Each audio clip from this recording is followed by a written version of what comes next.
দেখেন, যদি আপনি প্রশংসা আদায় করেন তাহলে আল্লাহ তাআলা আপনাকে একটা সুসংবাদ দেবেন, শুনবেন? এই সুসংবাদটা দিয়েই মূল আলোচনার দিকে চলে যাব ইনশাআল্লাহ। আল্লাহ রাব্বুল আলামিন ডাক দেন, এই পৃথিবীর মানুষগুলো যদি আল্লাহ পাকের প্রশংসা আদায় করে ঈমান আনে, তাহলে এই পৃথিবীর মানুষের ব্যাপারে আল্লাহ রাব্বুল আলামিন সুসংবাদ দিচ্ছেন, মা ইয়াফআলুল্লাহু বিআযাবিকুম ইন শাকারতুম ওয়া আমানতুম ওয়া কানাল্লাহু শাকিরান আলিমা। বলেন আল্লাহু আকবার। আল্লাহ রাব্বুল আলামিন আয়াতের মধ্যে জানিয়ে দিলেন, এই পৃথিবীর মানুষগুলো যদি ঈমান আনে আর তাওবা করে সব কিছু করে আর আমি আল্লাহর কৃতজ্ঞতা জ্ঞাপন করে, আমি আল্লাহ বলে দিলাম, মা ইয়াফআলুল্লাহু বিআযাবিকুম, আমি আল্লাহ কেন তোমাদেরকে আযাব দিব। তার মানে আল্লাহ আপনাকে আমাকে মাফ করে জান্নাত দিয়ে দেবেন। তাহলে সর্বহালতে প্রশংসা আদায় করতে হবে কার? বলি আলহামদুলিল্লাহ। সম্মানিত উপস্থিতি, আমি আপনাদের সামনে পবিত্র কোরআনুল কারীমের সিরিয়ালের দিক দিকে সূরাটার ক্রমিক নং হচ্ছে 9। এই সূরাটার নাম হচ্ছে সূরাতু আত-তাওবা। এই তাওবার আয়াত সংখ্যা হচ্ছে 112 নম্বর আয়াত। যেই আয়াতের পূর্বে আল্লাহ রাব্বুল আলামিন একটা সংবাদ দিয়েছেন এ জাতিকে। সেই সংবাদটা হলো, এই পৃথিবীর মানুষগুলোর মধ্য থেকে ওই সমস্ত মানুষ যাদের জান মালের বিনিময়ে আল্লাহ রাব্বুল আলামিন জান্নাতের সুসংবাদ দিয়েছেন। সুবহানাল্লাহ বলবেন না? আর 112 নং আয়াতে আল্লাহ তাআলা যাদের জান মালের বিনিময়ে জান্নাতের ঘোষণা দিয়েছেন তাদের 9টা কোয়ালিটির কথা বলেছেন। কয়টা? জবান খুলে বলেন, কয়টা? 9টা। এই 9টার মধ্য থেকে আজকে আমরা একটা পয়েন্ট, একটা কোয়ালিটি নিয়ে আলোচনা করব ইনশাআল্লাহ। সম্মানিত উপস্থিতি, আপনারা মসজিদের যারা আসছেন, এই মসজিদের সকলেই এক দলের অন্তর্ভুক্ত নয়। কথা বলেন, ঠিক নয় কি? এই মসজিদে বিভিন্ন পেশার মানুষ আছে না নাই? এই মসজিদে আওয়ামী লীগের ভাই আছে না নাই? বিএনপির আছে না নাই? জামাতি ইসলামের আছে না নাই? বিভিন্ন ধরনের মানুষ মসজিদে আসে, সব জায়গায় থাকে। কিন্তু আমাদের দল ভিন্ন হলেও আমাদের উদ্দেশ্য কিন্তু একটাই থাকে, সকলেই জান্নাতে যেতে চায়। কথা বলেন, এর কোনো বিকল্প উদ্দেশ্য আছে? আপনি জামাতি ইসলাম করতে পারেন, বিভিন্ন দল করতে পারেন, কিন্তু উদ্দেশ্য আমাদের একটাই, আমরা যেতে চাই কোথায়? এই পৃথিবীর সকল ধরনের মানুষ জান্নাতে যেতে চায়। এমনকি সব চাইতে নিকৃষ্ট যে মানুষ যাদেরকে আমরা বলি, তারাও জাহান্নামে যেতে চায় না। তাহলে মানুষ জান্নাতে যেতে চাইলেই কি জান্নাতে যেতে পারবে? কথা বলেন, পারবে? জান্নাতে যেতে হলে সর্বপ্রথম যে শর্তটা লাগবে এটা হচ্ছে ঈমান। এটা কি? আজকে আপনি আমি কি ঈমান এনেছি? কথা বলেন, ঈমান এনেছি? আমরা কিন্তু বাবা ঈমান আনি না। ঈমান আনা এক জিনিস, পাওয়া কিন্তু আর এক জিনিস। আমরা জন্মসূত্রে ঈমান পেয়েছি, সাহাবায়ে কেরামের মতো ঈমান আনতে পারি নাই। সম্মানিত উপস্থিতি, তাহলে এই সেই জান্নাতে যেতে হলে সর্বপ্রথম নাম্বার কি? ঈমান লাগবে। কি লাগবে? ঈমান লাগবে। ভাইরা আমার, বিশ্বনবী মুহাম্মদুর রাসূলুল্লাহ সাল্লাল্লাহু আলাইহি ওয়াসাল্লাম হাদিসের মধ্যে জানায়া দিলেন, মান ক্বালা লা ইলাহা ইল্লাল্লাহ দাখালাল জান্নাহ। বলেন আল্লাহু আকবার। বিশ্বনবী জানিয়ে দিলেন, জান্নাতে যাওয়ার জন্য প্রথম নাম্বার শর্ত হলো ব্যক্তিকে তাওহীদের ঘোষণা দিতে হবে, একত্ববাদের ঘোষণা দিতে হবে। বিশ্বনবী বলেছেন, যে ব্যক্তি লা ইলাহা ইল্লাল্লাহ বলবে সেই ব্যক্তি জান্নাতে চলে যাবে। তাহলে ঈমানের দাম কম না বেশি? কথা বলেন, কম না বেশি? মনে রাখবেন একটা কথা, একটা মানুষ সারাটা জীবন শুধু আল্লাহর নাফরমানি করেছে, কিন্তু ব্যক্তি সারাটা জীবন আল্লাহ তাআলাকে স্মরণ করে নাই। জীবনের শেষ মুহূর্তে এসে ব্যক্তি শুধু করেছে লা ইলাহা ইল্লাল্লাহ, আল্লাহ রাব্বুল আলামিন তার গুনাহগুলো মাফ করে জান্নাত দিয়ে দিবেন। এই পৃথিবীতে যতগুলো যুদ্ধের ইতিহাস আছে, পৃথিবীর ইতিহাসের মধ্যে বিভীষিকাময় যুদ্ধ হলো উহুদের যুদ্ধ।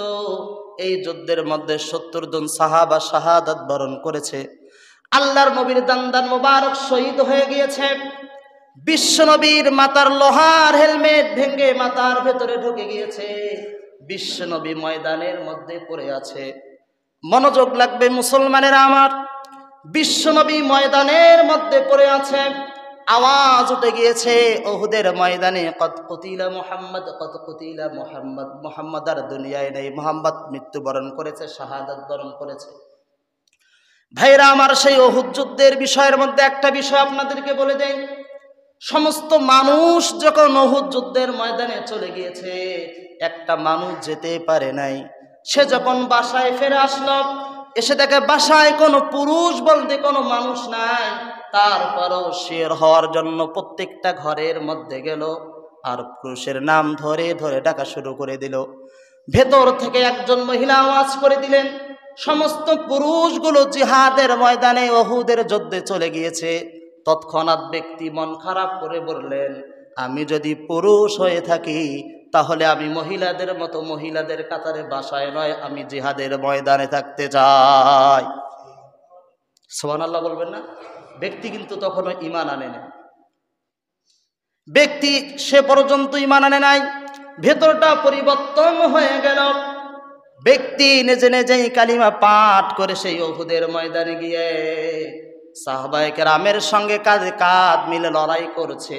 সাহাবায়ে কেরাম এক পর্যায়ে বলেই ফেলল, পরস্পর সাহাবায়ে কেরাম বলা শুরু করলো, এই যে ব্যক্তিটি মুসলমান কিনা আমরা তো জানি না। কিছুক্ষণ পরেই যদি ব্যক্তিটা মৃত্যুবরণ করে তাহলে তার দাফন কাফন কি হবে? সে কি কোরআনের ওপর মৃত্যুবরণ করেছে না বেধর্মী অবস্থায় মৃত্যুবরণ করেছে? এর একটা কারণও আছে। সাহাবায়ে কেরাম যখন উহুদের ময়দানে চলে গিয়েছে, সেই সময় লোকটাকে ঈমান অবস্থায় পায় নাই বিদায় এই কথাগুলো তারা মন্তব্য করেছে। এক সময় ব্যক্তি একদম খুবই গুরুতর অবস্থা হয়ে গেল। সাহাবায়ে কেরাম বারবার বলছে, ব্যক্তি যদি মৃত্যুবরণ করে তাহলে কি হবে? আমরা তো জানি না সে ঈমানের ওপর আছে না বেধর্মীদের অবস্থায় আছে। এই কথা শোনার সঙ্গে সঙ্গে ওই ব্যক্তি মুমূর্ষ অবস্থায়, জীবন যায় যায় অবস্থা, এই অবস্থার মধ্যে ব্যক্তি ডাক দিয়ে বললেন, ও আল্লাহর নবীর সাহাবীরা শুনে রাখো, আমি আল্লাহ এবং তার নবীর পক্ষে জিহাদ করার জন্য উহুদের ময়দানে এসেছি। সুবহানাল্লাহ বলবেন না? এক ওয়াক্ত নামাজও কিন্তু পড়ে নাই। কি পড়ে নাই? এক ওয়াক্ত নামাজও ব্যক্তি পড়ে নাই। দুনিয়া থেকে যখন ব্যক্তি চলে গেলেন, ব্যক্তির দাফন কাফনের ব্যবস্থা হয়ে গেল। বিশ্ব নবী যখন তাকে কবরে রাখলেন, কবরে রাখার পরে বিশ্বনবী ব্যক্তির কবরের পাশে দাঁড়িয়ে বলল, ও আল্লাহর বান্দা, তোমার ব্যাপারে তোমার দুনিয়ার সাথীরা আশঙ্কা করেছে তুমি আসলে ঈমানের উপর মৃত্যুবরণ করেছো কিনা, কিন্তু আমি নবী ঘোষণা দিয়ে দিলাম তুমি হলা জান্নাতি। বলেন সুবহানাল্লাহ। বুঝে আসছে কথা? এক ওয়াক্ত নামাজ পড়েছে, কথা বলেন, এক ওয়াক্ত নামাজ পড়েছে, ঈমান এনেছে। ঈমান আনার পর নামাজ পড়ার সুযোগ তার হয় নাই, জিহাদের ময়দানে গিয়েছে। ঈমান থাকার বিনিময়ে আল্লাহ সমস্ত গুনাহ মাফ করে দিয়েছে। তাহলে জান্নাতে যাওয়ার জন্য শর্ত কি? কথা বলেন, শর্ত কি? এই ওয়াজ করে আপনাদেরকে এটা বোঝাচ্ছি না যে আপনারা নামাজ পড়বেন। আমি আপনাদেরকে এই মেসেজ দেওয়ার চেষ্টা করলাম, কোনো ব্যক্তি যদি ঈমান আনে, ঈমান আনার পর এক ওয়াক্ত নামাজেরও সময় না পায়, ব্যক্তিকে আল্লাহ মাফ করে দিবে। তাহলে নামাজ পড়ার দরকার আছে না নাই? তাহলে মুমিনদের জান্নাতে যাওয়ার জন্য প্রথম শর্ত কি? ঈমান লাগবে। কি লাগবে? ঈমান লাগবে। সম্মানিত উপস্থিতি, এই ঈমান আনার পর আল্লাহ পাক বলেন, ইন্নাল্লাহ ইশতারা মিনাল মুমিনিনা আনফুসাহুম ওয়া আমওয়ালাহুম। এই ঈমানের উদাহরণটা আমি এই কারণেই দিলাম, সূরা তাওবার 111 নম্বর আয়াতে আল্লাহ তাআলা মুমিনদেরকে ডাক দিয়েছেন। কাদেরকে? মুমিনদেরকে। এখানে কোনো মুনাফিক, কাফের, মুশরিক, ইহুদি কাউকে ডাক দেন নাই। আল্লাহ পাক ডাক দিলেন মুমিনদেরকে, ও মুমিনেরা, তোমাদের কাছ থেকে তোমাদের জান মালের বিনিময়ে আমি আল্লাহ তোমাদেরকে জান্নাতের গ্যারান্টি দিচ্ছি, জান্নাতের সুসংবাদ দিচ্ছি। এই মুমিন হবে কারা? সূরা তাওবার 112 নম্বর আয়াতে আল্লাহ তাআলা জানিয়ে দিলেন যাদের মধ্যে 9টা কোয়ালিটি থাকবে। কয়টা? জবান খুলে পড়েন, কয়টা? 9টা। এই 9টার মধ্যে প্রথম নাম্বার যে কোয়ালিটিতে থাকতে হবে একজন মুমিনের মধ্যে সেটা হলো আত-তাইবুন, তাওবা। কথা বলেন কি? তাওবা। এই তাওবা আজকে তাম পৃথিবীর মানুষেরা পা থেকে মাথা পর্যন্ত একটা বিষয় আগে আপনাদেরকে বলে দিই, ধর্মের ব্যাপারে নিরপেক্ষতাবাদী আছে না নাই? কথা বলেন, আছে না নাই? আমার সাথে আপনারা অবশ্যই একমত হবেন। মাথা থেকে সমস্ত চিন্তা ভাবনা ঝেড়ে ফেলে দেন। আমরা যদি ধর্মের ব্যাপারে ধর্ম নিরপেক্ষতা না হয়ে আজকে এই বুঝের ব্যাপারে একমত হই, সাগরের মাঝে যেমন মাছ থাকে পানির নিচে, মাছকে যেমন কিছু মাছ হাতে দেখা যায় না, আপনি আমি যদি সেই হেদায়েতের চশমা চোখে দিয়ে যদি নিজের দিকে একবার তাকাই, বলেন এমন কোন অন্যায় আছে যেগুলো আমাদের দ্বারা হচ্ছে না? এমন কোন অন্যায়গুলো কি আছে, এমন কি গুনাহগুলো আছে যেগুলো আমার দ্বারা হচ্ছে না? সব গুনাহ আমরা করছি, জেনে বুঝে না জেনে, মানে স্বেচ্ছায় অনিচ্ছায় যেভাবেই হোক সমস্ত গুনাহ আমাদেরকে পেয়ে বসেছে। বিষয়টা কি এমন নয়? তাহলে এই গুনাহ থেকে ব্যক্তি যদি তাওবা করে তাহলে ওই ব্যক্তির মাঝে 9টা কোয়ালিটির একটা আসবে। বলেন সুবহানাল্লাহ। এই তাওবা বিশ্বনবী, আচ্ছা বলেন মহানবী সাল্লাল্লাহু আলাইহি ওয়াসাল্লাম কত বছর বয়সে তিনি নবুয়ত প্রাপ্ত হয়েছেন? প্রশ্নটা কি খুবই কঠিন? কথা বলেন, খুবই কঠিন। কত বছর বয়সে? 40 বছর বয়সে। বুঝে থাকলে বলবেন 40 বছর বয়সে তিনি যে নবুয়ত প্রাপ্ত হলেন, এই নবুয়ত প্রাপ্ত হওয়ার আগে যে সময়টা আছে তিনি কি একটি গুনাহ করেছেন? কথা বলেন। আমি কিন্তু এমন আওয়াজ আপনাদের কাছ থেকে আশা করি না। বিশ্বনবী নবুয়ত প্রাপ্ত হওয়ার আগে তিনি কি একটি গুনাহ করেছেন?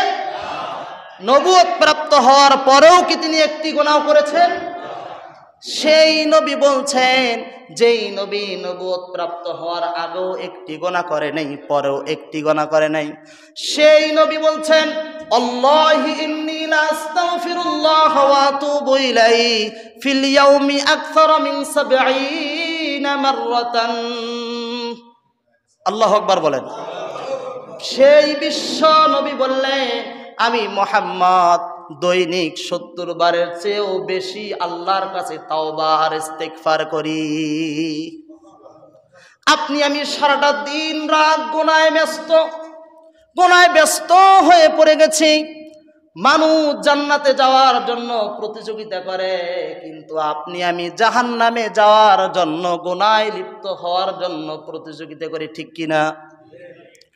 মনে রাখবেন মুসলমানেরা আমার, হযরত ওমর রাদিয়াল্লাহু তাআলা আনহু গভীর রাতে কিছু সাহাবায়ে কেরাম নিয়ে পথে চলছেন। হঠাৎ করে হযরত ওমর ডাক দিলেন, ও আমার সাথীরা, মুসলমানদের জন্য হতাশা ব্যঞ্জক কি কোনো আয়াত আছে নাকি যে আয়াতগুলো শুনলেই মুসলমানেরা অস্থির হয়ে যাবে? এমন কোন আয়াত আছে নাকি? পিছন থেকে জবাব দিল হযরত ওমর, অবশ্যই আল্লাহ রাব্বুল আলামিন কোরআনুল কারীমের মধ্যে এমন কিছু আয়াত নাজিল করে দিয়েছেন, সেই আয়াত যদি কোনো মুমিন মুসলমান শুনে, ওই মুসলমান হতাশাগ্রস্ত হয়ে পড়বে, ভয় পাবে। হযরত ওমর ডাক দিয়ে বলেন, কি সেই আয়াত? পিছন থেকে জবাব দিলেন, আল্লাহ রাব্বুল আলামিন কোরআনুল কারীমের মধ্যে জানিয়ে দিয়েছেন, ফামান ইয়ামাল মিসকালা যাররাতিন খায়রান ইয়ারা ওয়া মান ইয়ামাল মিসকালা যাররাতিন শাররান ইয়ারা। বলেন আল্লাহু আকবার। এই আয়াতের তরজমাটুকু শুধু শোনেন। হযরত ওমর আয়াত শোনার পরে চোখ দিয়ে পানি ঝরঝর করে পড়ছে। আয়াতের তরজমা হলো, এই পৃথিবীতে কত মানুষ যদি সরিষা পরিমাণ, যেটাকে এখনো বিজ্ঞানী যেটাকে আবিষ্কার করতে পারে নাই, সবচেয়ে ছোট যেটা সাধারণ চোখে দেখা যায় না, এমন কোন যদি সওয়াব কোনো ব্যক্তি করে, কিয়ামতের দিন ব্যক্তি সওয়াবটা দেখতে পাবে। আর যদি এমন গুনাহ যেটা আমরা গুনাহই মনে করি না, আমরা তো মনেই করি না, যদি দূরবীক্ষণ যদি একদম সূক্ষ্ম থেকে সূক্ষ্ম যন্ত্র লাগানো হয় সেই গোনাকে গোনা মনে করবেন না, কিন্তু আল্লাহ রাব্বুল আলামিন জানিয়ে দিলেন ওই সমস্ত গোনাও কিয়ামতের দিন বান্দাকে দেখানো হবে। এই আয়াতটা যখন অবতীর্ণ হলো, হযরত আবু সাঈদ খুদরি রাদিয়াল্লাহু তাআলা আনহু তিনি এমন ভাবে ক্রন্দন করছেন যেন ছোট্ট বাচ্চা যেমন খাওয়া জিনিস বা যেগুলো তাদেরকে দেওয়া হয় এমন জিনিস তাদেরকে না দিলে, যেমন পিতামাতার বড় ভাই দাদার হাত পা ধরে কান্নাকাটি করে, হযরত আবু সাঈদ খুদরি রাদিয়াল্লাহু তাআলা আনহু বলেন, ইয়া রাসূলুল্লাহ, আমার জীবনের সবচেয়ে ছোট থেকে ছোট গুনাহ কি আমাকে দেখানো হবে নাকি? হযরতে রাসূল করিম সাল্লাল্লাহু আলাইহি ওয়াসাল্লাম জানিয়ে দিলেন, আবু সাঈদ, তোমার জীবনের সমস্ত গুনাহ তোমাকে কিয়ামতের দিন দেখানো হবে। এই কথা শোনার পর হযরতে আবু সাঈদ বলেছিলেন, ইয়া রাসূলুল্লাহ, পৃথিবীতে তো একবার মরেই যাব, কিয়ামতের দিন যখন আমার সমস্ত গুনাহ আমাকে দেখানো হবে, আমি তো দ্বিতীয়বার আর একবার মৃত্যুবরণ করা লাগবে। বলেন হতাশার বিষয় কি? রাতের আধারে কলমের খোঁচায় যে অন্যায় দুনিয়ার কেউ দেখে নাই, দেখেছেন কে? কথা বলেন, দেখেছেন কে? হযরত ওমর কান্না করছেন, আবার বলছেন, বুঝলাম কোরআনুল কারীমের মধ্যে এমন আয়াত আছে, আচ্ছা বলো তো দেখি কোরআনুল কারীমে এমন কোন আয়াত আছে নাকি যে আয়াতটা মুমিনের জন্য আশাব্যঞ্জক হবে, আশার আলো দেখাবে? পেছন থেকে ডাক দিলেন, অবশ্যই অবশ্যই আল্লাহ রাব্বুল আলামিন এমন আয়াত নাজিল করে দিয়েছেন। ওমর বলেন, কি সেই আয়াত একটু বলো না, বলো না কি সেই আয়াত? পিছন থেকে বলা হলো, আল্লাহ পাক রব্বুল আলামিন কোরআনুল কারীমের মধ্যে বলে দিয়েছেন, কুল ইয়া ইবাদিয়াল্লাযীনা আসরাফু আলা আনফুসিহিম লা তাকনাতু মির রাহমাতিল্লাহ। আল্লাহ রাব্বুল আলামিন বলে দিয়েছেন, এই পৃথিবীর মানুষগুলো যদি নিজের প্রতি অন্যায় অবিচার করে তার জন্য নিরাশ না হয়, লা তাকনাতু মির রাহমাতিল্লাহ, তারা যেন আমার রহমত থেকে নিরাশ না হয়ে যায়, আমি আল্লাহ তাদেরকে মাফ করে দেব। বলেন আল্লাহু আকবার। তাহলে মাফ চাওয়ার দরকার আছে না নাই? মাফ চাইলে আল্লাহ কি খুশি হয় না বেজার হয়? আপনি আপনার বাবার কাছে বারবার গিয়ে চাবেন, আপনার বাবা রাগ করবে একটা সময় গিয়ে। আপনি আপনার বন্ধুর কাছে বারবার যাবেন, আপনার বন্ধু অসন্তুষ্ট হবে। নেতাদের কাছে চাবেন, নেতারা আপনাকে অন্য চোখে দেখবে, কিন্তু আমার মালিকের কাছে যদি বারবার চান, মালিক আপনার প্রতি সন্তুষ্ট হয়ে যাবে। সুবহানাল্লাহ বলবেন না? বলেন না সুবহানাল্লাহ। মুসলমানেরা আমার মনে রাখবেন, তাওবা কেন করবেন? জান্নাতে যেতে হলে অবশ্যই ব্যক্তিকে তাওবা করতে হবে। কিয়ামতের দিন বান্দাগুলো যেন জাহান্নামে চলে না যায়, জান্নাতে যেন যায়। আল্লাহ রাব্বুল আলামিন কেমন তিনি রহমান, কেমন তিনি রহিম, তিনি কিভাবে বান্দাকে জান্নাতে যেতে চান। হাদিসের মধ্যে আসছে, বুখারীর বর্ণনা, বিশ্বনবী হাদিসের মধ্যে বলে দেন, ইন্নাল্লাহা তাআলা ইয়াবসুতু ইয়াদাহু বিল-লাইলি লিয়াতুবা মুসিউন নাহার ওয়া ইন্নাল্লাহা তাআলা ইয়াবসুতু ইয়াদাহু বিন-নাহারি লিয়ুতিবা মুসিউন নাহার হাত্তা তাতলুআ আশ-শামসু মিন মাগরিবিহা। আল্লাহ রাব্বুল আলামিনের রাসূল বলেছেন, আল্লাহ তাআলা বান্দাকে মাফ করার জন্য তিনি বান্দাকে মাফ করবেন এভাবে, আল্লাহ তাআলা দিনের বেলা তার রহমতের হাতটা সম্প্রসারিত করে দেন। কারণ কি? যেন যে ব্যক্তিগুলো রাতের মধ্যে গুনাহ করেছে, আল্লাহর নাফরমানি করেছে, ওই ব্যক্তিগুলো দিনের বেলা রাতের বেলা আল্লাহ তাআলার কুদরতি পায়ে সেজদা দিয়ে মাফ চাইতে পারে। আবার আল্লাহ তাআলা রাতে রহমতের হাত দুটো সম্প্রসারিত করে দেন মাফ করার জন্য, যাতে করে দিনের মধ্যে যারা অন্যায় করেছে, অবিচার করেছে, তারা যেন হতাশা না হয়ে যায়, কিয়ামতের দিন তারাও যেন জান্নাতে যেতে চায়, জান্নাতে যেতে পারে। এই জন্য আল্লাহ রাব্বুল আলামিন রাতের হাত সম্প্রসারিত করে দেন। এই হাত যে সম্প্রসারিত করে দেন, এই কারণেই বান্দাকে তিনি শুধু মাফেই করবেন। বলেন আল্লাহু আকবার। তাহলে তওবা করার দরকার আছে না নাই? আল্লাহ কি আপনাকে আমাকে জাহান্নামে দেওয়ার জন্য তার হাত দিনে আর রাতে সম্প্রসারিত করে দেন? কথা বলেন, এ কারণে সম্প্রসারিত করে দেন না। ভাইরা আমার, তাহলে এই তওবা করার দরকার আছে না নাই? তাওবার ইস্তেগফার বিষয়টা কি এক? কথা বলেন, বিষয়টা কি এক? ইস্তেগফার আপনি যখন মন তখনই করবেন, কিন্তু তাওবা যদি কোনো ব্যক্তি করতে চায়, ব্যক্তির মধ্যে কয়েকটা বিষয় থাকতে হবে। ব্যক্তির মধ্যে একটা বিষয় শর্ত এমন, ব্যক্তি যে গুনাহ করেছে সেই গুনাহ তাকে ছাড়তে হবে। ব্যক্তিকে যে গুনাহ করেছে গুনার জন্য অনুতপ্ত হতে হবে, ভবিষ্যতে এমন গুনাহ করবে না।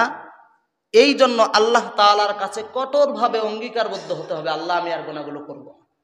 যদি এমনটা করতে পারেন, আল্লাহ আপনার জিন্দেগির সমস্ত গুনাহগুলো মাফ করে দেবে। বিষয় অনেক ব্যাপক, সময়ও খুবই অল্প। তাই আমি আপনাদেরকে বলছি, যদি তাওবা করতে পারেন এই মুহূর্তে এখান থেকে, যে আল্লাহ জীবনে যত গুনাহ করেছি তাওবা করলাম, 3টা শর্ত মেনে নিলাম, আর কোনোদিন করব না। আল্লাহ পাক এই সমস্ত মানুষের জন্য একটা সুসংবাদ দিচ্ছে। সুসংবাদটা কি শুনবেন? কিন্তু সুসংবাদ শুনতে হলে এইটা ওয়াদা করতে হবে, আজ থেকে আর যে সমস্ত অন্যায় করেছি করব না। রাজি আছেন ইনশাআল্লাহ? তাহলে শোনেন, আল্লাহ রাব্বুল আলামিন বলেন, ইল্লা মান তাবা ওয়া আমানা ওয়া আমিলা সালিহান ফাউলাইকা ইউবাদদিলুল্লাহু সাইয়্যাতিহিম হাসানাত। কোন ব্যক্তি যদি তওবা করে, তওবার মতো তওবা, তওবায়ে নাসুহা, প্রকৃত তওবা, তাহলে আল্লাহ রাব্বুল আলামিন সে যেগুলো গুনাহ করেছে সমস্ত গুনাহকে সওয়াবে পরিবর্তন করে দিবে। সুবহানাল্লাহ বলবেন না? বলেন না সুবহানাল্লাহ। যদি আপনি এই তাওবা একবার করতে পারেন, মনের মতো তাওবা, তাওবায়ে নাসুহা, আল্লাহ আপনার প্রতি কতটা খুশি হবেন জানেন? হাদিসের মধ্যে বিশ্বনবী জানিয়ে দিলেন, আল্লাহু আফরাহু বিতাওবাতি আবদিহি সাকাতা আলা বাঈরিহি ওয়া ক্বাদ আদাল্লাহু ফি আরদিন ফালাতিন। কোন ব্যক্তি মরুভূমির মধ্যে চলছে, যেখানে কোনো মানুষ নাই, বাড়ি নাই, গাড়ি নাই, শুধুমাত্র একটা বাহন ব্যক্তির কাছে আছে। এই বাহনের মধ্যে ব্যক্তির খাদ্যদ্রব্য, আসবাবপত্র সমস্ত কিছু আছে, কিন্তু হঠাৎ করে ব্যক্তির কাছ থেকে বাহনটা হারিয়ে গিয়েছে। ব্যক্তি চতুর্দিকে খুঁজছে কিন্তু কোথাও পায় নাই। ব্যক্তি যখন হতাশা হয়ে গিয়েছে, একটা গাছে ছায়ার নিচে গিয়ে ব্যক্তি ঘুমিয়ে পড়েছে। হঠাৎ করে ঘুম থেকে উঠে দেখে তার বাহনটি তার হাতের সামনে আছে। বিশ্বনবী হাদিসের মধ্যে জানিয়ে দেন, ওই ব্যক্তি এতটা আনন্দ হয় যে আনন্দিত হয়ে ব্যক্তি এবার আল্লাহকে সম্বোধন করে বলে, আল্লাহুম্মা আনতা আবদি ওয়া আনা রাব্বুক। আল্লাহ তুমি আমার বান্দা, আমি তোমার রব। বলেন, আল্লাহকে বলছে, আল্লাহ তুমি আমার বান্দা, আমি তোমার রব। সাধারণ আনন্দিত হয়ে? আর কথা বলেন না কেন? সাধারণ আনন্দ? বিশ্বনবী বলেন, এই যে ব্যক্তিটা বললেন কতটুকু আনন্দিত হয়েছে, হাদিসের শেষের অংশে বিশ্বনবী জানিয়ে দিয়েছেন, আখতা মিন শিদ্দাতিল ফারাহি, আনন্দে আত্মহারা হয়ে ব্যক্তি ভুলবশত এটা বলে ফেলেছে। বিশ্বনবী বলেছেন, তোমরা যদি আল্লাহ তাআলার কাছে তাওবা করে একবার ফিরে আসতে পারো, ওই ব্যক্তি যতটা আনন্দ হয়েছে তার চেয়ে বেশি আল্লাহ পাক তোমার কাছে তোমাকে বেশি পছন্দ করবে, তোমাকে বেশি ভালোবাসবে। কথা বলেন, নিরাশ হওয়ার কোনো সুযোগ আছে? কথা বলেন, সুযোগ আছে? নিরাশ হওয়ার কোনো সুযোগ নাই। সম্মানিত উপস্থিতি, নিরাশ হওয়ার কোনো সুযোগ নাই। তাই আমাদেরকে তাওবা করতে হবে। ওই যে বললাম 111 নম্বর আয়াতে মুমিনদের জানমাল নেবে। এই জানমাল কাদের কাছ থেকে নেবে? মুমিনদের মধ্যে কয়টা কোয়ালিটি থাকতে হবে? 9টা। আলোচনা করলাম কয়টা? একটা। এই একটা যদি আপনারা ধারণ করতে পারেন আর আশায় থাকবেন, কোথায় বাকি 8টা আলোচনা হয় শুনবেন, ধারণ করবেন, আল্লাহ তাআলা আপনাকেই জান্নাতের সুসংবাদ দিয়েছেন। সেই জান্নাতে যেতে চান? কথা বলেন, যেতে চান? যে কোনো গুনাহের কারণে হতাশা হবেন? হতাশা হবেন? বান্দা কখনো হতাশ হতে পারে না। অনেক লম্বা আলোচনা, সময় একদম সংক্ষেপ। সম্মানিত উপস্থিতি, হজরতে ওমর রাদিয়াল্লাহু তাআলা আনহু, দেখেন বান্দা যে হতাশ হবে না, বান্দাকে হতাশ হওয়া যাবে? কি গোনা করেছেন আপনি? কি গোনা করেছেন? আপনার গোনা কি আকাশ পরিমাণ হয়ে গিয়েছে? পাহাড়ের মতো হয়ে গিয়েছে? মনে রাখবেন, আপনার গোনা যদি হয় আকাশ সমান, আল্লাহর রহমত, আল্লাহর দয়া, আল্লাহর মহাব্বত, আল্লাহর ভালোবাসা তার আরশ উপচে পড়ছে। সুবহানাল্লাহ বলবেন না? আপনি আপনার সন্তানকে ভালোবাসেন, কতটা ভালোবাসেন কেউ হাত দিয়ে দেখাতে পারবেন? কেউ দেখাতে পারবেন? কেউ নাই। সন্তানদেরকে ভালোবাসেন না, কিন্তু দেখাতে পারবেন যে এতটুকু বাসি? কথা বলেন, পারবেন? কারো পক্ষে সম্ভব? একটা উদাহরণ শোনেন, এখানে আমি সহ, এখানে আমার মতো অনেক ভাই থাকতে পারেন, অনেক চাচারা থাকতে পারেন। ঈদের দিন নিজের পিতা ভালো কাপড় পরিধান করে নাই, আমাকে পরাইছে। আপনাদের মাঝে হয়তো বা এমন নাই। কথা বলেন না কেন? আমার ভাই সহ আমরা মাদ্রাসায় পড়ি, আমাদেরকে নতুন জুব্বা কেটে দিয়েছে, কিন্তু তিনি নতুন জুব্বা গায়ে দেয় নাই। ভালোবাসা কম না বেশি? আরে কথা বলে না, কম না বেশি? তাহলে এতটুকুর ভালোবাসার কারণে যদি এতটুকু হয়, মা খায় না, সন্তানকে খাওয়ানোর জন্য পাগল হয়ে যায়, তাহলে সেই আল্লাহ কি আপনাকে কম ভালোবাসে? আরে কথা বলে না কেন? কম ভালোবাসে? গোনা করলে ভয় পাবেন? ক্ষমা চাইতে হবে কার কাছে? একটা হাদিস শুধুমাত্র বলবো, সময় আমাদের হাতে নেই। এই যে আপনারা হতাশা হবেন না, কোনো দিনও হতাশা হবেন না। শয়তানের একটা খপ্পর হলো, শয়তানের একটা কাজ হলো, একবার যদি একটা গোনা করাইতে পারায়, তার মাঝে তার ভেতরে একটা ওয়াসওয়াসা ঢুকে যায়, আহারে আমি যে গোনাটা করলাম, আল্লাহ কি আমাকে মাফ করবে? না, আবার আর নামাজ কালাম পড়ার কোনো দরকার নেই। আমি জেনা করে ফেলেছি, আমি মানুষের আইল ঠেলি, আমি বোনের হক মেরে খেয়েছি, না, আল্লাহ আমাকে মাফ করবে না। শয়তান এমন ওয়াসওয়াসা দেয় কিনা? আপনাদেরকে দেয় না? আমাদেরকে তো দেয়। আপনাদেরকে দেয় না? শয়তান কিন্তু এমন ওয়াসওয়াসা দেয়, ভাই হাতে ধরে পায়ে পড়ি, কখনো শয়তানের ওয়াসওয়াসায় কান দেওয়া যাবে না। কেন দিবেন না? পুরো আলোচনাও যদি আপনি মনে না রাখেন, এই শেষের হাদিসটা মনে রাখবেন। অন্যায় হয়ে গেলে, ছেলে অন্যায় করে ফেললে বাপ একবার তাড়িয়ে দেয়, দেয় কি না? দুইবার তাড়িয়ে দেয়, তিনবার দেয়, 10 বার দেয়, শেষে হয়তো বা মেনে নেয় না। সবচেয়ে সহজ উদাহরণ দিলে বুঝবেন, যারা মেয়েকে নিয়ে পালায়া যায় বিয়ে করে, এমন আছে না নাই? আমি কিন্তু বলছি না তোমরা পালিয়ে গিয়ে বিয়ে করো, আমি তোমাদেরকে উদাহরণ দিচ্ছি। প্রথমে পিতামাতা কি করে? কোনোভাবেই সম্ভব না, আমি মেনে নেব, দুমতুন নয়াকারে না। কথা বলেন না কেন? কিন্তু 1 বছর 2 বছর যখন নাতি নাতনি আল্লাহ দয়ায় চলে আসে, যখন নাতি যায় নানার হাত ধরে, মেনে নেয় না? আর উদাহরণ নেয় কি না? আপনার বাবার যদি দেল এত দ্রুত পরিবর্তন হয়ে যায়, ভালোবাসা কতটুকু জানবেন? শুনবেন কতটুকু ভালোবাসার কারণে এমনটা হয়েছে। বিশ্বনবী হাদিসের মধ্যে জানিয়ে দিলেন, ইন্নাল্লাহা জাআলার রাহমাতা মিআতা আজসা ফাআখাযা ইনদাহু 99 আজসা। আল্লাহু আকবার বলেন। বিশ্ব নবী বলে দিলেন, ও আমার সাহাবীরা, আমার উম্মতেরা শুনে রাখো, আল্লাহ রাব্বুল আলামিন দয়া মায়া ভালোবাসা স্নেহ মহাব্বত সবগুলোকে 100 ভাগে ভাগ করেছেন।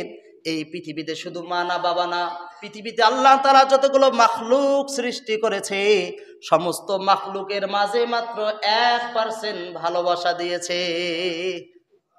বুঝেন নাই তরজমা? আল্লাহু আকবার বলবেন না? কয় ভাগ? আর বাকি আছে কয় ভাগ?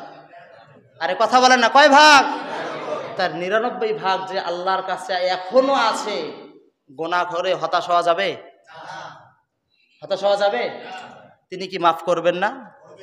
কিন্তু এমনটা আবার হয়েন না যে আল্লাহ তো মাফ করবেই, আগে গোনাটা কইরে নেই। করা যাবে? আরে করা যাবে? এমনটা করলে কিন্তু হবে না। আল্লাহ তাআলা এটাও জানাচ্ছেন, ইন্নাল্লাযীনা কাফারু বা'দা ঈমানিহিম সুম্মাজদাদু কুফরান লাম তুকবালা তাওবাতুহুম। ব্যক্তি ঈমানদার হওয়ার পর ব্যক্তি যদি বারবার ওই কাজটা করে, জেনে বুঝে বারবার সে তার গুনাহকে বাড়িয়েই চলছে, আল্লাহ বলেন লাং তুকবালা তাওবাতুহুম, ওই সমস্ত ব্যক্তির তাওবা কোনোদিনও কবুল হবে না। কি হবে না? তাহলে যা জীবনে অন্যায় করেছি, তাওবা করতে রাজি আছি, করি আস্তাগফিরুল্লাহ রব্বি মিন কুল্লি যামবি ওয়া আতুবু ইলাইহি। হে আল্লাহ, আমার সাথে পড়েন, ছোট মানুষ আমার সাথে একটু পড়েন, হে আল্লাহ, জীবনে যত গুনাহ করেছি তাওবা করলাম, আপনি আমাদেরকে মাফ করে দেন। শয়তানের ওয়াসওয়াসায় পড়ে করেছি, বুঝে না বুঝে মানুষের উপর জুলুম করেছি, আল্লাহ আপনি আমাদেরকে মাফ করে দেন। বলেন আমিন।